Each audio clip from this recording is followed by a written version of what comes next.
Welcome back to the Buddhist Knowledge Hub. Dear friends, have you ever, in your daily life, looked at your own family or those around you and pondered a deeply troubling question? Why is it that children born to the same parents, living under the same roof, sharing the same meals, and receiving the same upbringing turn out so differently? One child is exceptionally obedient, intelligent, and easy to guide, while another is rebellious, foolish, uses foul language, and seems so difficult to love. When faced with this reality, many parents feel completely helpless. They blame fate, blame the heavens, and then blame themselves for not knowing how to raise their children. Naturally, following human tendencies, they favor, spoil, and cherish the child who is obedient and bright, while harbor resentment, scold, and push away the child who is wayward, lazy, or foolish. However, from a Buddhist perspective, loving only the capable child while abandoning the fragile or troublesome one is not yet the true, unconditional love of a mother. Furthermore, this dynamic within a family extends far beyond mere social conduct. It serves as a profound mirror, reflecting our very own minds every single day. Did you know that the way a mother treats a foolish child in her home holds the exact key to how a practitioner should deal with the distracting, turbulent thoughts that arise during chanting or meditation?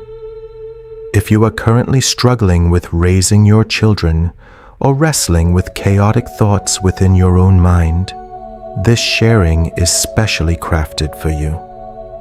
Let us take a few moments to listen, reflect, and rediscover peace by understanding the Buddhist doctrine of equanimity.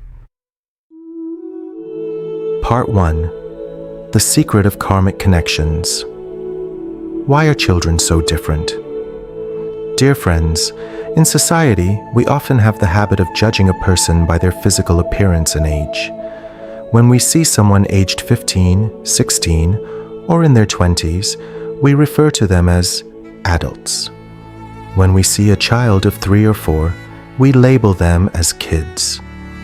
We assume that adults must be wise, while young children naturally know nothing.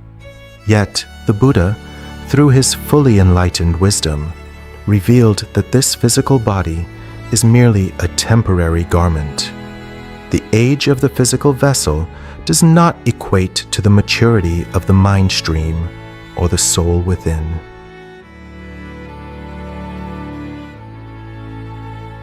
Consider real life. There are children born who at just 3 or 4 years old, without any formal schooling, speak with utmost propriety, respect, and intelligence, being remarkably easy to guide. Conversely, an older sibling who is 7, 8, or even 15 or 16 years old, possessing a body as large as an adult, can exhibit immense ignorance, opening their mouth only to curse, speak nonsense, and bring chaos to the household. Then we witness child prodigies. At merely 14 or 15 years old, they complete high school, skip 2 or 3 grades a year, and consistently rank at the top of their class.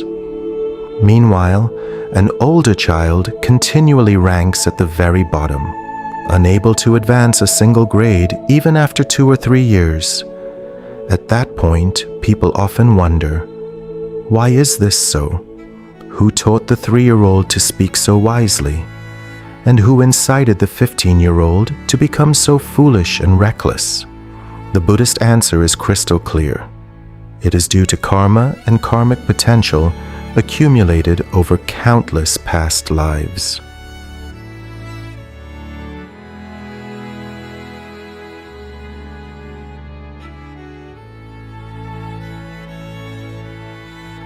A child born intelligent and manageable possesses a mind stream that planted many seeds of wisdom, listened to teachings, practiced virtue, and accumulated merit in past lives.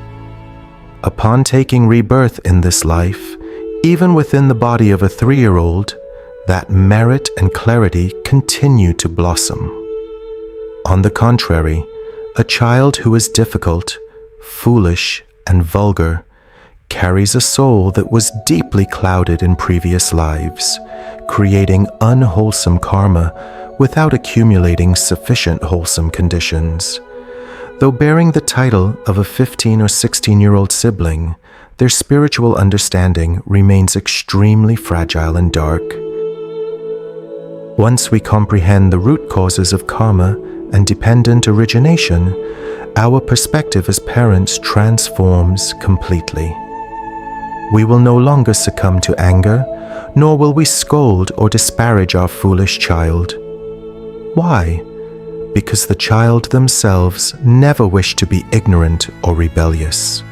They are merely caught in the momentum of karmic forces drawn from infinite past lives. They are the victims of their own past unwholesome actions. If we, as parents, respond with scolding and contempt, it is no different than pushing someone who is already sinking in a quagmire deeper into the mud. Part 2. What is the true equanimity of a mother? Dear friends, when a household has both a dutiful child and a troublesome one, how should a true mother, one who understands the Dharma, conduct herself in alignment with compassion? Human nature is easily led astray by a discriminatory mind. We cling to and pamper the child who is obedient and caring, while treating the difficult, troublemaking child as a thorn in our side. Yet, the venerable teachings remind us of a deeply moving truth. Loving the weak, caring for the one who stumbles, that is the true heart of a mother. That is true equanimity. Reflect upon this imagery. Suppose you have 2 children walking down a path together. The younger child is bright and agile, stepping forward sturdily on their own without needing anyone to hold their hand. The older child is physically challenged, frail, and stumbles with every few steps, crying out in pain and fear. In that moment, what would a mother do? If the mother abandons the struggling child crawling on the ground just to run after and praise the child who is already walking effortlessly, is she not indirectly destroying her vulnerable child? The healthy child can walk independently and care for themselves. It is the sick, frail child who desperately needs the mother's loving embrace. Equanimity, upekkha, in Buddhism, is not a mechanical, cold equality. It does not mean mindlessly splitting money or time 50-50. Equanimity here means whichever child is already obedient, capable, and standing firm on their own feet, the parents can rest assured, needing less worry or constant intervention. Whichever child is foolish, disabled, rebellious, or weak, the parents must pour 2 to 3 times more patience, time, and unconditional love to lift them up. Seeing the older child stumble repeatedly and abandoning them would be terribly cruel.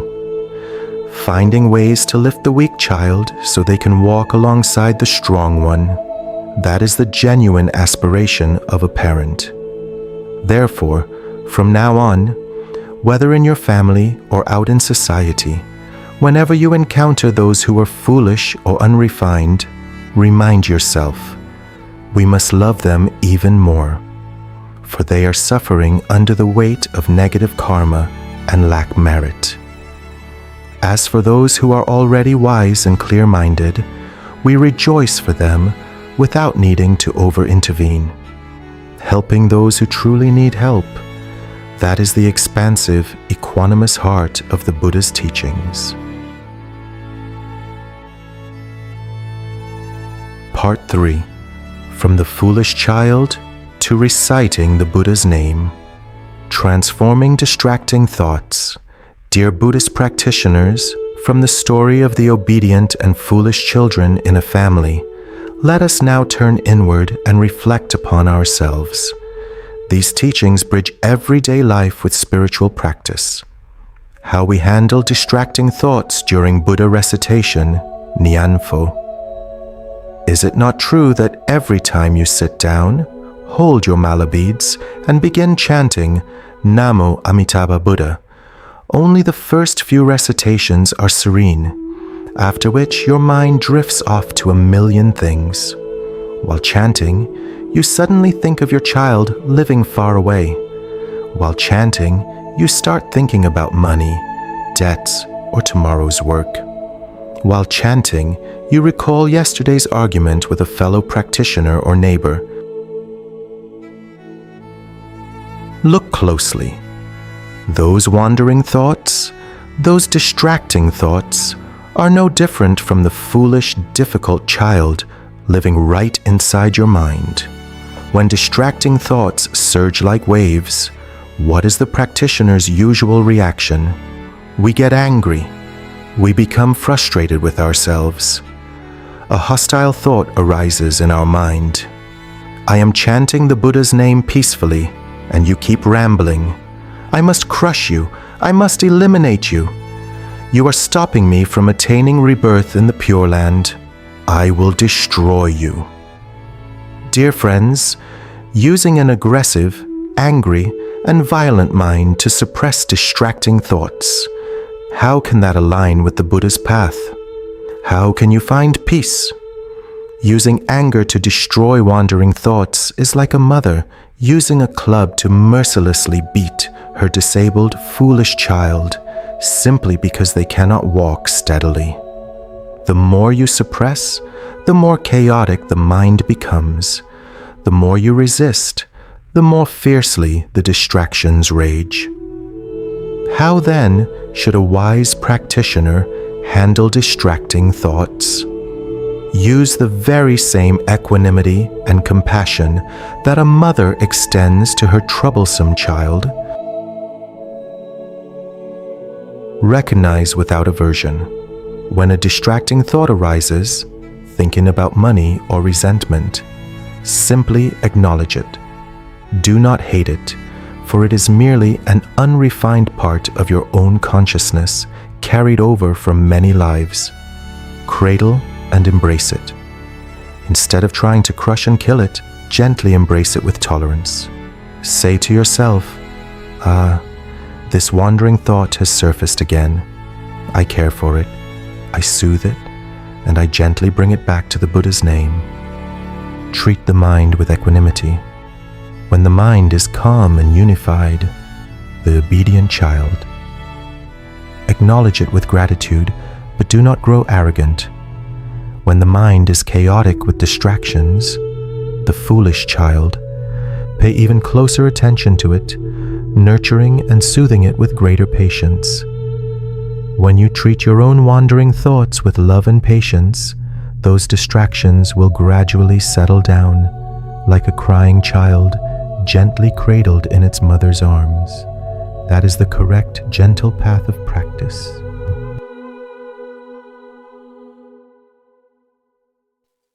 Conclusion: an invitation to live with equanimity. Dear friends, this life is an intricate web of karmic connections.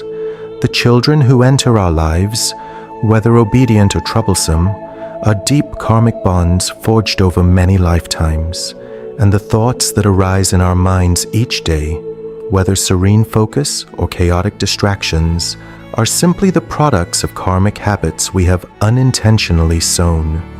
Instead of blaming, discriminating, rejecting, or using force against what is imperfect, open your heart in compassion. Extend extra care and love to the children in your family who are weak or struggling. Embrace the chaotic thoughts within your mind with the patience and tolerance of a Dharma practitioner. When parents maintain an equanimous mind, the home becomes a sanctuary of peace, where all storms cease at the doorstep.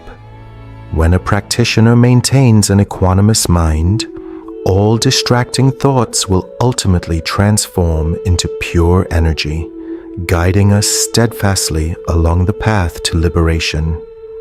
Thank you for taking the time to listen to today's video. May you and your families always enjoy peace of body and mind, live in mindfulness, and cultivate a heart of equanimity and compassion toward all beings. If you found this video helpful, please like, share it with your loved ones, and subscribe to the channel so you won't miss our upcoming deep Buddhist teachings. Namo Shakyamuni Buddha.